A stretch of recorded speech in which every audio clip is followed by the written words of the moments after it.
Good evening, everyone. I'm Janet Steinmeier. I'm Lesley's president, and I'm delighted to welcome you to the second event in this year's Thought Leadership Series. Building on the speakers program we launched last year, we've invited a diverse array of inspirational thinkers and creators and visionaries at the cutting edge of the human arts of education and counseling in the arts to join us this year.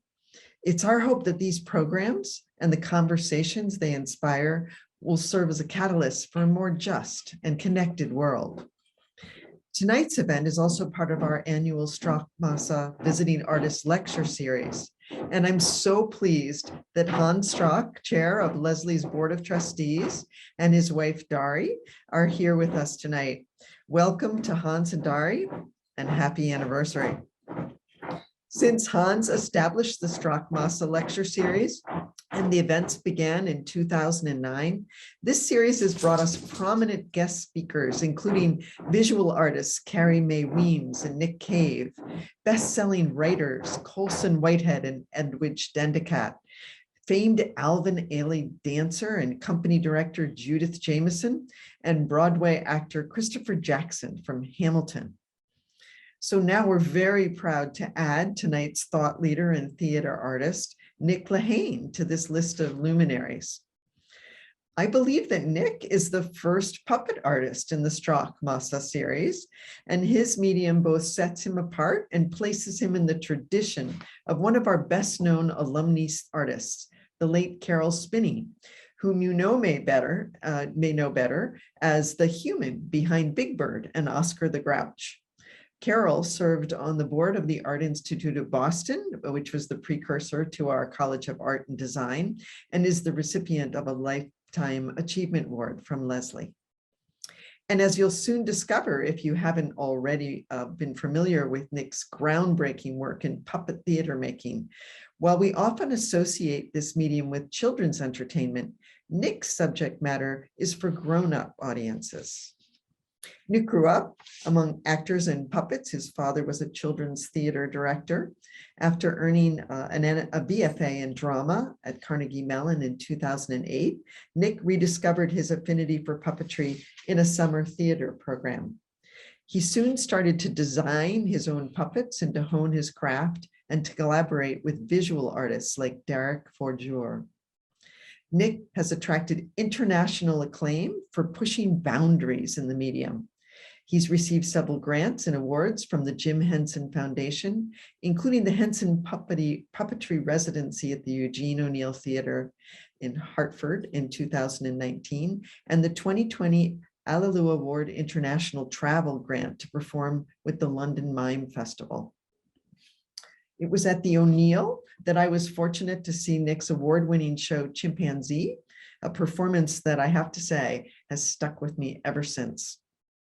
Chimpanzee is a spellbinding solo production performed entirely without words, based on the true story of a chimp raised in a human family and taught ASL, who was later sent to live in isolation, the equivalent of solitary confinement in a biomedical lab. The story is so powerful and heartbreaking, and the audience is left questioning what it means to be human. So Nick's lecture tonight is entitled Breathing Life, the Mysterious Power of Puppetry, in which he'll talk about his creative process, I believe, and his inspirations. I am now honored to welcome Nick Lehane as Lesley's university guest speaker tonight, and later our Dean of the School of Art and Design, Amy Dinas, who will moderate the question and answer segment. Nick, the Zoom stage is all yours.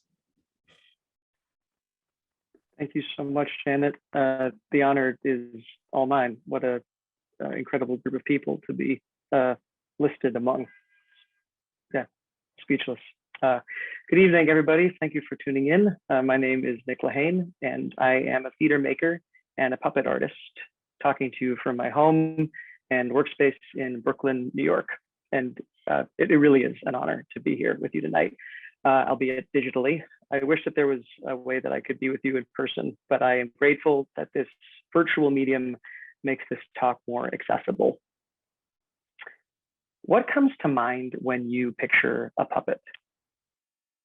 Is it something from your childhood? It could be a sock with button eyes or a doll with strings. Is it a creature from the world of Jim Henson, like a Muppet, Kermit the Frog maybe, or one of the characters from Sesame Street, Big Bird, Elmo? Maybe a goblin from the Dark Crystal or the Labyrinth, Sherry Lewis's fuzzy hand puppet Lamb Chop, perhaps. Or maybe some of you have seen Julie Taymor's The Lion King, or more recently, Baby Yoda. All of this is puppetry, and I have a huge soft spot for all the puppets I just mentioned. But you've come to a talk entitled Breathing Life, the Mysterious Power of Puppetry. What do I mean by all that? First of all, what exactly is puppetry? Puppetry is the use of movement to bring objects to life in the mind of an audience. It's a broad umbrella term like dance or music with a lot of variation within it. And those puppets from before are the tip of the iceberg. These contemporary puppets have ancestors going way back to prehistory in nearly every human culture. There's archaeological evidence that suggests that puppets predate human actors in theater. There are puppets described in the writings of Plato and Aristotle. There are written records of shadow puppetry dating back 3,000 years in China and of string puppets 5,000 years ago in Egypt. The giant puppets used in Carnival and Mardi Gras celebrations today have their roots not only in medieval European pageantry, but also in the habitable statues found in Central Africa, where manipulators work from within the interior of these gigantic figures. Puppets are described in the sacred Hindu text, the Mahabharata. There are dolls with posable limbs that were used in funerary rites in pre-Columbian central Mexico. The list could go on and on. And this ubiquity of puppet and puppet adjacent activities across continents and cultures suggests that our earliest ancestors shared this strange impulse to animate the inanimate. Puppets indeed come from a very early time in human history. And they also reflect a very early time in humans, developmentally speaking. Puppets are linked to our early childhood. The early childhood impulses to play with dolls, to what the British psychoanalyst E.W. Winnicott called transitional objects like blankies and teddy bears. These are the first not me possessions of the child. And this liminal space between subject and object, between me and not me, is one of the many ways in which puppets exist between worlds. They're able to live in and therefore bridge gaps. They hover at the threshold of the subject and the object, the waking and the dreaming, the conscious and the unconscious, the sacred and the profane, the religious and the secular, the human and the inhuman. And this in-betweenness, or this liminality, as I will continue to refer to it, gives insight to what Jane Taylor, the director of the Laboratory of Kinetic Objects, a center for the theoretical and material exploration of the subject-object continuum, calls, quote, the enigma of the puppet. One of my earliest, most vivid memories is of a liminal time, the time between my grandmother's death and her funeral. And it's mostly a memory of my own interiority. It's a memory of a thought process, of images in my head. And it's certainly my earliest memory of mortality, and by extension, my earliest memory of being alive or being aware of being alive. I remember picturing my grandmother as bones in a casket. And I understood that I would have to dress up at this funeral, though I imagined it would involve tails and a top hat and wearing small round glasses. I had never worn glasses. I've never worn glasses since. There are several images and impressions at play here. One, my grandmother, as I could picture her, still very much alive. I could picture her face and her hair in my mind's eye. I could imagine the way she smelled very clearly. Two, my grandmother as an inert object, as bones in a box. Three, an implied invisible object or process or threshold tethering these two former images together. And 4, finally, the image of myself costumed as somehow a necessary link between all of these. And I've returned to this memory more times than I can count. And it wasn't tragic or scarring. It was just so deeply mysterious to me. I didn't have words for it at the time, of course, but looking back, this was my first encounter with the liminality of death and the mysterious threshold we'll all cross on our way in and out of consciousness. I came to mind immediately when I reread the following from Kenneth Gross's really enchanting and insightful book that I can't recommend highly enough for anyone interested in the puppet.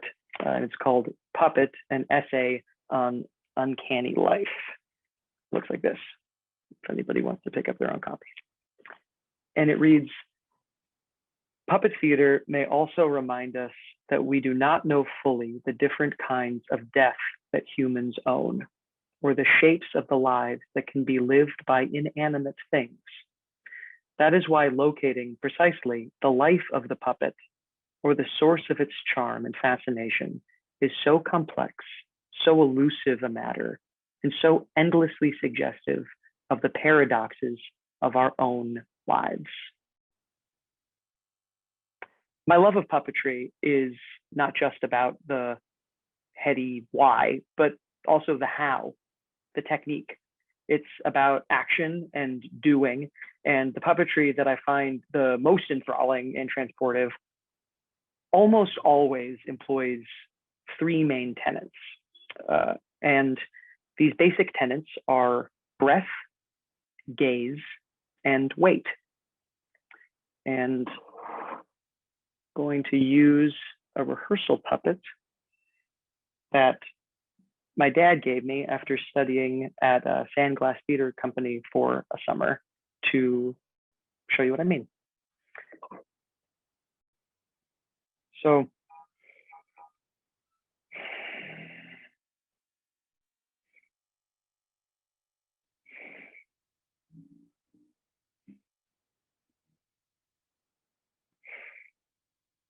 the breath is the most primordial motion.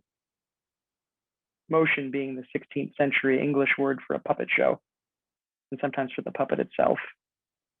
And how a puppet breathes is, broadly speaking, how a puppet feels. If the breath of a puppet is slow and consistent, perhaps it's calm, or contemplative, or weary.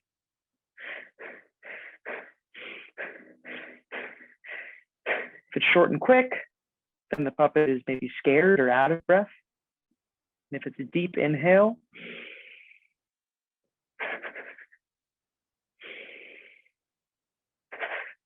followed by a ragged exhale, then maybe the puppet's crying with sadness. And if the puppet breathes, the audience breathes along. And if the puppet holds its breath, the audience tends to hold theirs for a moment too, until this becomes unsustainable. The audience holding their breath, I mean, and then the breath of the audience and the puppet fall out of sync, at which point the image of the puppet dissolves somewhat. That's an observation made by the creators of Handspring Puppet Company, the folks who did the puppets for Warhorse, and I find it to be really true. The second principle I mentioned is gaze, and that is what the puppet appears to be looking at. And broadly speaking, where the puppet is looking, where the puppet's gaze falls, is what the puppet is thinking about. So right now, the puppet is thinking about his hand. And now the puppet is thinking about you. And now the puppet is thinking about me. And the third principle I mentioned is weight. And the weight is what gives a puppet a body and all that comes with that. the puppet's vulnerability, its sense of touch, and proprioception. And puppets are ideally, as light as possible for ease sake. This puppet is basically just a pile of rags, a couple dowels, a ball and a stick. And that lightness makes them great, floaters and flyers. But it also means that when they choose to have weight and gravity, that there's something significant or special about something that we normally take for granted, having a body. Now, perhaps the strongest example in traditional puppetry of a form employing these techniques, really where these techniques largely come from, is the Japanese form Ningyo Jojuri, or as it's more commonly known, Bunraku puppetry. It is an evolution of earlier Japanese puppetry forms that came to fruition in 17th century Osaka, where it's still practiced today. And Bunraku has had an immeasurable influence on contemporary puppetry forms. And its biggest influence is the 3 puppeteer per puppet way of manipulating. And in traditional Bunraku and in its inspired grandkids, one puppet controls the feet, another controls the torso and the right hand of the puppet, and a third controls the head and the left hand of the puppet. And these puppeteers move in concert to create an illusion of life with such stunning delicacy and sensitivity. It's, in my experience, singular in the world of puppetry. And I want to be careful to note that though I and so many puppeteers owe a deep debt of gratitude to Bunraku theater, I am not myself a practitioner of Bunraku proper. The kind of theater I make is sometimes called Bunraku style or tabletop Bunraku. And Bunraku was a major influence on my first full-length work as a creator that was mentioned earlier, Chimpanzee. Chimpanzee is based entirely on true events. In the 60s and the 70s, there were a series of experiments in the US where chimpanzees were raised as children in human homes. They were called cross-fostering experiments, and they were conducted to see how much human language these chimps would acquire, and more broadly, how human they would become. The chimps were raised with American Sign Language. They learned hundreds of signs. They had access to human toys, picture books. They would play with them much in the way that human children play. And they bonded with their human parents and their siblings. And they ate meals with their human families at the dinner table. Many enjoyed human quote unquote vices like alcohol and tobacco. One was literally baptized. And when these chimpanzees matured and became too powerful or sexual for the humans to handle, or when funding for these experiments dried up, some of these chimps went on to live as test subjects in radically different areas of scientific research. Pathogen studies performed in biomedical facilities, and many were infected with hepatitis C or HIV, or they underwent surgical procedures to study and change their brains. And most of these chimps were completely physically isolated from all other chimpanzees and humans, and they were locked away with no natural light. And the standard cage of a biomedical facility for a chimpanzee is 5 feet by 5 feet. And hundreds of chimpanzees remain warehoused in labs to this day. And I'm struck by these stories. Chimpanzees are the non-human animal that is closest to us genetically, and cross-fostered chimpanzees are the most culturally human chimps. So that makes these cross-fostered chimps as close as possible to this divide that we've constructed, that our culture has constructed between human and not human. They straddle the world between us and them. They hover in this liminal space between the two. And in a single lifetime, some of these chimps experienced inclusion in the sphere of our concern. They were part of the human family in a literal sense, of course, but also in the metaphoric sense. And then they experienced total exclusion, relegated to the realm of disposable objects. They passed between the container of the suburban family home to the container of the cage.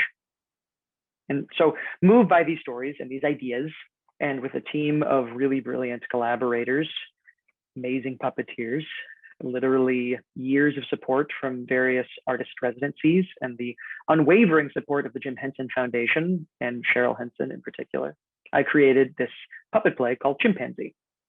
And Chimpanzee, I think of it as an hour in the theater, a day in a biomedical facility, and a lifetime in the mind of a chimpanzee. And I would like to share with you an excerpt of the piece now.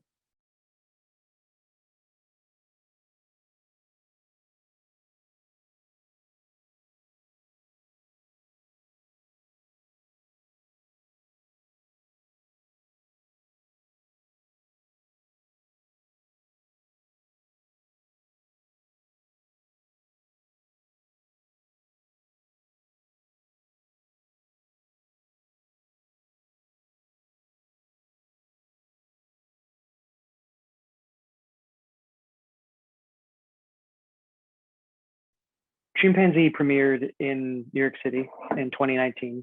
And during the run, I met one of the folks who was raised alongside chimpanzees. His name's Joshua Fouts. He's the son of Roger Fouts, the primatologist who wrote the book Next of Kin, My Conversations with Chimpanzees, which was one of the initial inspirations for this piece. And Joshua put me in touch with a woman named Dr. Mary Lee Jensvold, who runs the Fauna Foundation, a chimpanzee sanctuary in Montreal that cares for chimpanzees who have been retired from research facilities, who managed to get out. And they strive to give these retired chimps as peaceful and supported and independent an existence as possible. And it's not a zoo, so they're not open to the general public. But when we toured Chimpanzee to Montreal, my collaborators and I were able to visit. We were given special permission. And many of the chimps that we met had lives that directly paralleled the lives of our protagonists. Some of them I had already read about in my research, but one that I hadn't was named Rachel. And she was clutching a small stuffed gorilla, which her caretaker said she always had and always cared for. And Rachel's nails were painted because that's one of her favorite pastimes. And Rachel was on antipsychotic drugs because of the self-harm she would inflict as a result of what Dr. Jensvold described as PTSD. And I wasn't familiar with Rachel's story, as I said, because she hadn't been raised in a chimp language experiment, but she had been raised by a person who considered Rachel her daughter until, like so many chimps like her, she grew up and was purchased by a lab where she spent decades in isolation in a biomedical testing facility. She crossed that boundary that we've set up between us and them.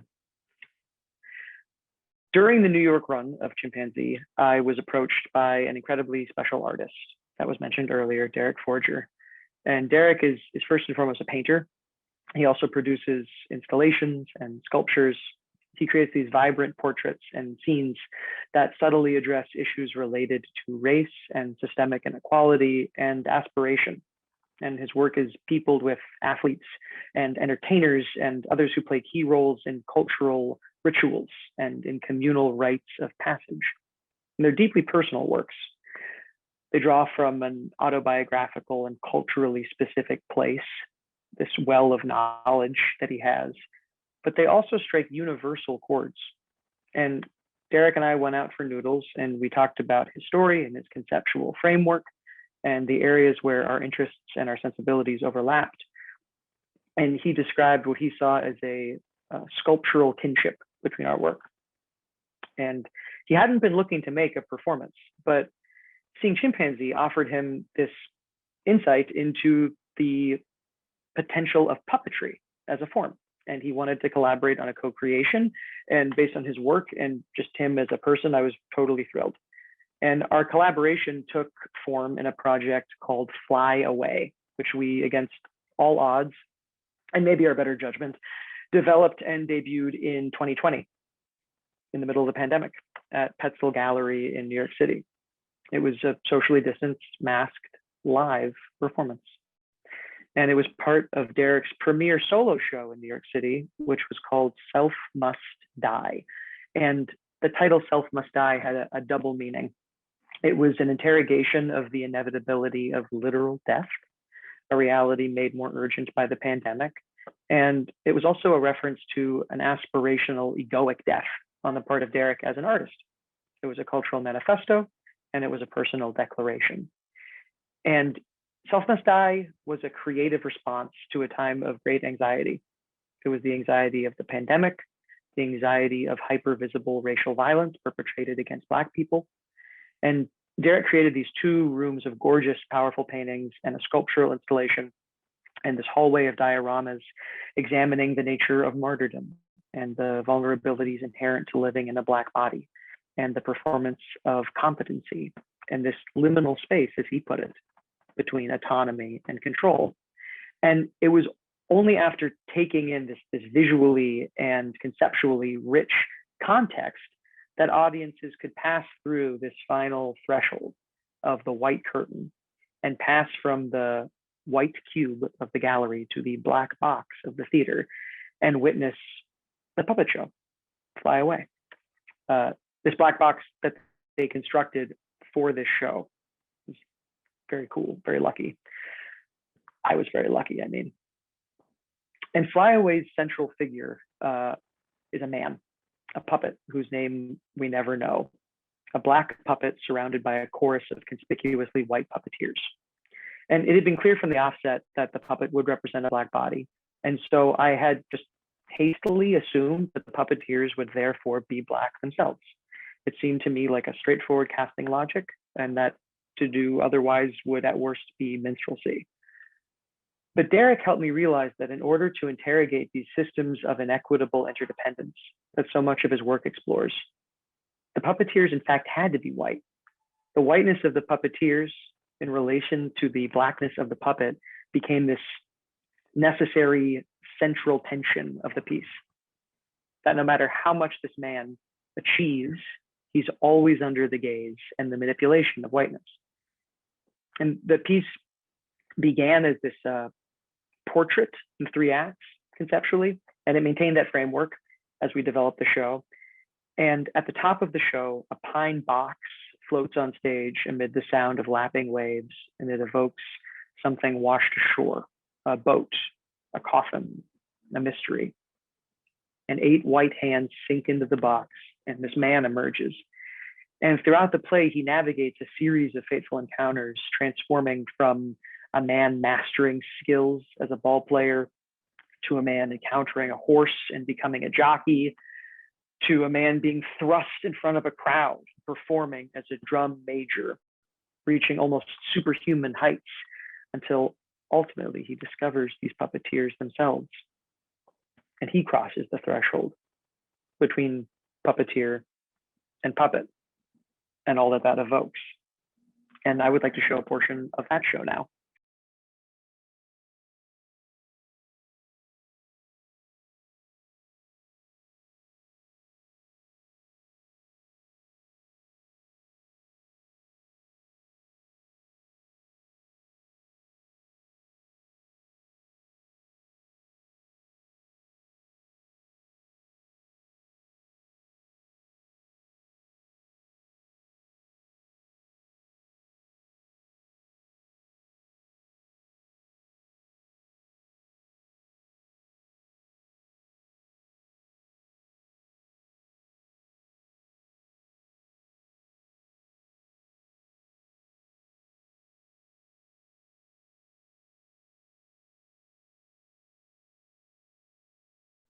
So the title of this talk is Breathing Life, the Mysterious Power of Puppetry.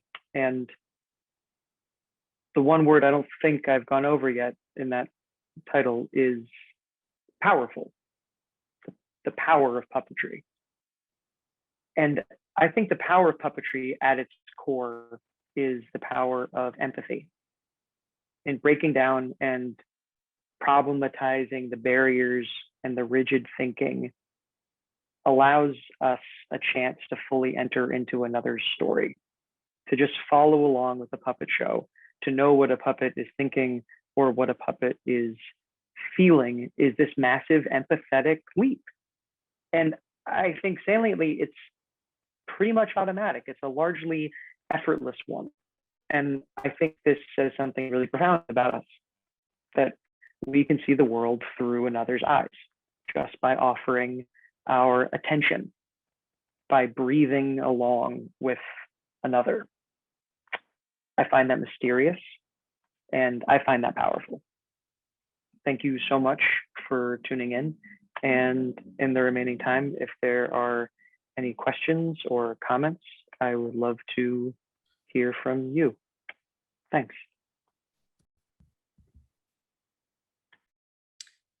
Thank you so much, Nick, for this inspiring and meaningful talk. Sharing via Zoom is wonderful, but I can only imagine how it would feel to see the performance in person. And I look forward to seeing this work personally in person, whether it's in New York or we bring you to Boston. But thank you so much for sharing with us. It's really amazing to see the choreography between the puppeteers, the musicians, and yourself. So thank you so much for showing us the ability to have anti-gravity in this world. My name is Amy Green-Dinas. I'm the Dean of the College of Art and Design, and it is my pleasure to moderate this portion of the event. So we'll do some questions and answers. But I just wanted to start off by saying that I have a lot of students. I'm sure there's a lot of students at Lesley. I know they wanted to attend, and I'm really thankful for technology and that we're recording this event. I plan to organize a premiere of this in our screening room at Lesley, so those who couldn't attend could be inspired by this presentation. Nick and I talked earlier about this presentation, and you spoke specifically about Brian Eno, and you referred to his philosophy regarding the gardener. So I just want to kind of premise at least my question by Brian Eno's words. So, quote, "Thinking about gardens and about why we like gardens has been a fruitful tangent for me. People tend to imagine that making art is like making architecture, that you can have a plan or a vision in mind before you start, and then you set about making it. But my feeling is that making art can be more usefully thought as being a gardener. You plant a few seeds, and then you start watching what happens between them, how they come to life, and how they interact. It doesn't mean there's no plan at all, but the process of making is the process of interacting with the object." So my first question to you is, what role do you specifically play in the production of these performances, and how is the gardener part of your philosophy? I love that Brian Eno quote so much. I think it's so good. In other shows, I'm sometimes a puppeteer, like strictly a performer. I also work strictly as a designer, strictly as an actor. But in the two pieces I just showed you, I'm credited as a creator. Mm-hmm. And it means that my hand is in a little bit of everything, but it means that I'm also collaborating with other folks in the garden. I'm not sure, I don't want to call them seeds, they're also conscious minds, but I'm like a director sonographer. So on Chimpanzee, I collaborated with an amazing lighting designer named Marika Kent and a phenomenal sound designer named Kate Marvin. And it was a give and take around those designs. They were really receptive to ideas and requests and images that excited me, but they also brought, the full weight of their expertise and brilliance to the table. And the puppeteers are collaborators as well. Rowan McGee, Andy Manjuk, Emma Wiseman in Chimpanzee, and Dorothy James is the fourth puppeteer in Fly Away. And not featured here is John Riddleberger, who was a swing in Fly Away and also a valuable outside eye. And yeah, I wish I could show a rehearsal video. I didn't think to bring any, but sometimes we'll start with an image. There's an invisible horse in this scene. How does a jockey get on an invisible horse? And that'll be, an hour plus of devising. Sometimes there are really clear beginning, middles, and ends all planned out. And often there's the seed of an idea that we all collectively water. Yeah, I think it's fabulous. I have one more question. I'm being selfish, that I'll get to the Q&A. We talked a little bit about collective intelligence, which I thought was really, it's really timely for Lesley right now. We're a very collaborative community. Can you discuss your role of collaborative intelligence in your work and its production execution? Yeah, it feels very related to the artist is gardener idea. I mean, I think sometimes uses in his generative art like artificial intelligence to interact with, and I think that in collaborative theater making, you have the benefit of many human intelligences, and they create something greater than the sum of their parts. And I'm not exactly sure how. I think it's like an example of emergence, like how groups of ants can do things that no ant should be smart enough to do, but collectively they behave a certain way, or how an ecosystem is the emergent phenomena from the behavior of countless flora and fauna, or how consciousness itself is emergent from stuff in ways that we don't fully understand. And I think that maybe a little less mysterious than those things, but still pretty mysterious to me, is the emergent creativity that comes out of a group of artists that are collaborating, and that even if there is sort of a hierarchy in terms of final decisions being made, or in terms of sort of vision, that those non-hierarchical moments of making are really mysterious and magical to me. And I'm not sure I have anything smart to say about them, except for that they're awesome. Thank you. Thank you. Okay, I'm going to pivot now to the questions. So I have one that says, please talk about the rehearsal process. Do you have a script that you present to the puppeteers? Is there improvisation? How long does the rehearsal process take? It's a great question. Chimpanzee is harder for me to remember and describe because it was this iterative process. It was originally a 15 to 20 minute short that I thought of as being done, and I revisited it after a year plus. In short, every rehearsal process began with a script of sorts, and then it started changing immediately. So there was an internal logic to Chimpanzee, I think before puppeteers ever touched the puppet, of this tabletop serving as the cage that had one set of rules, and this memory space that had a different set of rules. And that the transitions between those worlds would be psychologically motivated by some kind of sound or vision that the chimpanzee had in her cage. And I had a breakdown of how those scenes would go, and almost all of them changed.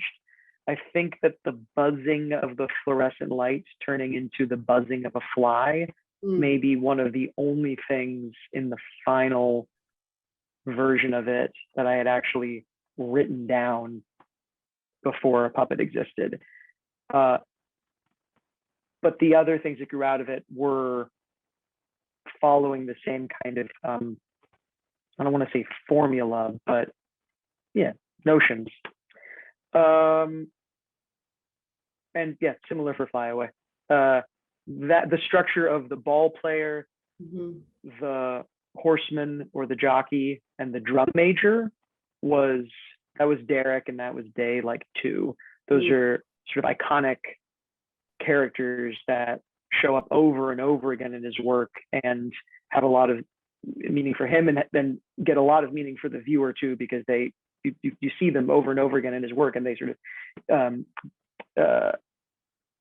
the meaning like grows and grows and grows because he almost creates like a mythological world. Anyhow, so that framework was there from the beginning. But what happened within that was largely iterative, combination of improvising, writing down, lots of cards, lots of writing out things on cards and rearranging those cards. My partner is a screenwriter, and I think she taught me that one. So I'm going to build on that a bit. So when there's a final presentation performance, I mean, are you surprised at times where there might be a different response from the puppeteers, the musicians, based on what you've scripted? Because what I noticed in the 2 videos is just the intense understanding of gravity and emotion. I mean, the comments I'm hearing is a lot about they thank you for empathy. You know, how do you, anyways, I'm going off on a little bit of a tangent, but I think it's interesting to know, like, is there times at the very end of the performance or when you perform where things happen that you didn't expect, because the people behind the puppets are humans and they have muscles and they have gravity. I mean, it has to translate into that object. Totally. I mean, they're very subtle differences in terms of what like a CCTV camera would capture. I mean, the performances are choreographed to a fare thee well by the end. And yet there are always textures, and they're so receptive to each other. These puppeteers are so good at their jobs. I'm so lucky to be their friends, to be their friend and collaborator. Yeah, they're amazing. So yeah, if there's a momentary breath that's different, if the audience does something different, if there's a sneeze or something for the audience and the puppet notices it, everyone just, sort of shifts. And they're all making each other, and therefore the puppet, look good. Like there can't really be a mistake if everyone's working totally in concert. The day after we visited the sanctuary in Montreal, where we had seen one of these cages in person for the first time, it's outside the sanctuary. The chimps can't see it, but it's there for humans to have some context. And after that performance, there was a gravitas and a depth to the chimp's breath in the cage. There was like a heaviness that was, they hadn't like talked, they weren't like, we're going to do something different. They just all felt it and channeled that feeling into movement and breath and picked up on each other's breath. I was like, yeah, that was a concrete example of like a surprising change while still totally remaining within the lane of the choreography. Thank you. I'm trying to make kind of trends because there's a lot of questions. There's some multiple questions about, how do you enter a process for this type of work? Is there training? What does one do with, because you have a BFA in a certain discipline, but you've spread out, and this is probably specific for my students, to our students at Lesley. How did you create this trajectory for yourself? And then if there's any recommendations or inspiration for those listening, how would one tackle this, and what does that look like? That's a great question. Every puppeteer I know in the States' path is different. I think in countries and cultures that have older and more consistent puppetry forms, that may not be as true. I studied abroad in Bulgaria for a summer, and the Bulgarian puppeteers I met were studying on a college level, either puppetry performance, puppetry direction, or puppetry design. And there's a training program at the University of Connecticut in the US that like trains puppeteers. Sarah Lawrence has a theater program that used to be run by Dan Herlin, who's an amazing contemporary theater maker and puppet artist. And so a lot of puppet people come out of that program. But I'd say most of the puppeteers I know in the US sort of fell into one of, I guess, three categories. Either people who are just always puppetry obsessed, like as kids, and they wanted to be on the Muppets their entire lives, and they just like went for it. And folks that are visual artists that wanted their work to be more kinetic and performative, or folks that were either actors or performance artists that wanted to have more visual storytelling in their work, or realized they didn't want to be front and center. For me, I think that the path is movement. It was the movement training that I had in undergrad, and an interest in movement of my own body and how to translate that movement into puppetry. That kind of is my through line. Where some people, it's like material. They're like material obsessed and make like really cool mechanisms and are like all about the different foams. There's the Stan Winston School is like an online thing where you can learn creature building. There's just so many like ins. I don't really have like a good summary, but that's some. That's great. I mean, I know that you've studied in Europe extensively, and it seems from looking at your CV and doing some research that it seems to be a more prolific practice. You spent time in the Soviet Union, so just that's why the question, again, it was reoccurring. I've had a lot of questions around live performances. So, how large is the audience? How is it different from, being on Zoom? I mean, I can only imagine. What's the difference for you as the author of this, the curator, when you're in person versus what we experienced tonight? The theaters that they've both premiered in were like less than 99 seat house black boxes, and the second show being in the pandemic, it was like, I think, less than 20 people at a time. And I think the largest theater that Chimpanzee played in seated maybe 300 people, fairly intimate. And the differences are like largely, is woo-woo a phrase that anybody says, or is that just a phrase in my family? Like spooky, like the differences are like ineffable, spooky differences. I would have done woo-woo, but that's my Midwest background. Got you. Like, I don't know. I was raised Catholic, and I'm not religious anymore, but I went to church a ton as a kid, and there's like a sort of ceremonial, ritualistic thing that I think all theater can have, but like formal puppet theater, I think like it has more. Everyone gathered around something altar-like, doing this thing that has narrative, but isn't like narrative driven like contemporary American drama would be. That I'm not sure really translates to video or film, because everyone's in on it when they're in a theater, and there's this meeting of whatever the audience is bringing to the puppet and whatever the puppeteers are bringing to the puppet, where every human in that room therefore is contributing to this, consciousness, this life in an inanimate thing. And I don't know if that's possible over Zoom. But I also don't know how much of that is like my own associations and my own take on like why puppetry matters to me.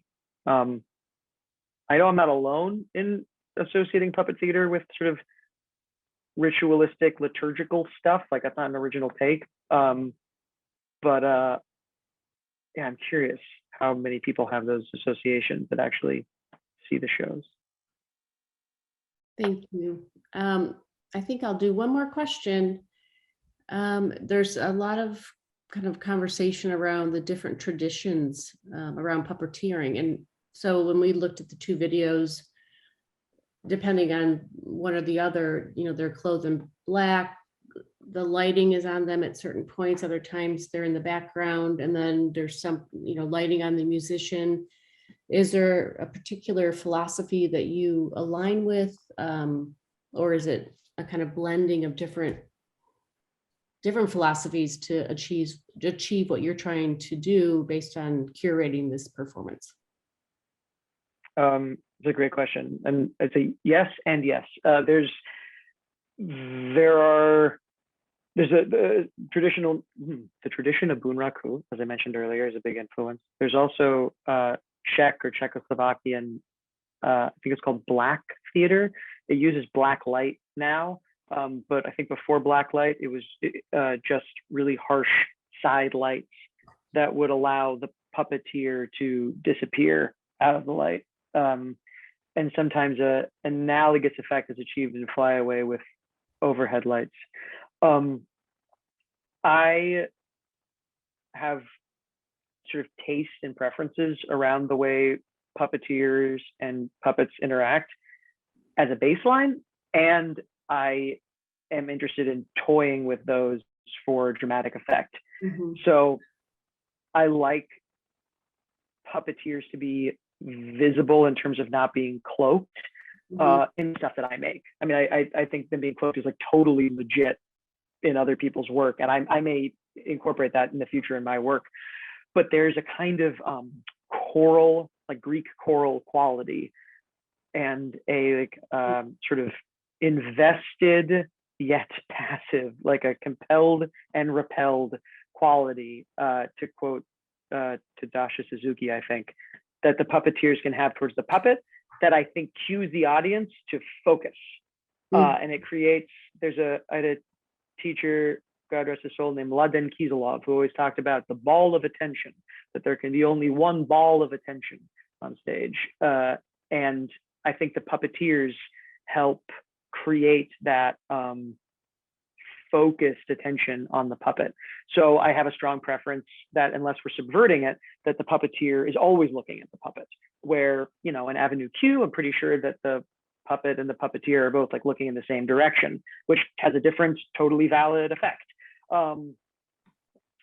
In Chimpanzee as a whole, there's this transition from the puppeteers behaving in the way that I'm describing to disappearing out of light, so that their hands become characters, and then later their bodies take on sort of symbolic meaning. They become the cage and they become pain. And I'm really interested in the relationship between the puppeteer and the puppet, and I hope that I can continue to find and steal from better artists than me ways that the presence of the puppeteers, it becomes like meaningful and varying in the future work that I do. So I love that question. Thank you for asking it. Thank you. Well, that was from the audience. I have more questions, but it's after 8, and I don't want to take more time from you, Nick. I want to thank President Steinmeier for identifying your talent and bringing you here to Lesley. I think it's been such a pleasure, and it really is a meaningful time for us at the college and the university to think about the way you work and the kind of intersections that we can start to think about within our program. So I hope to welcome you in Cambridge at one point and have a on-ground presentation of your work if you're able to do that. And thank you so much. Super gracious and really inspiring. Beautiful work. And again, the last thing I'll say in terms of the Q&A is so many folks have said how grateful they are that you are able to explore empathy through these puppets, and that they become really human-like. We all need to remember that. Thank you so much for having me, and happy anniversary to yes, the anniversary couple. Yes, let's all clap. Yeah, thank you. Thank you. We'll follow up. But yes, thanks again. Good night, everybody. Thank you for joining and looking forward to our next Sprachmasse lecture. Bye, Nick.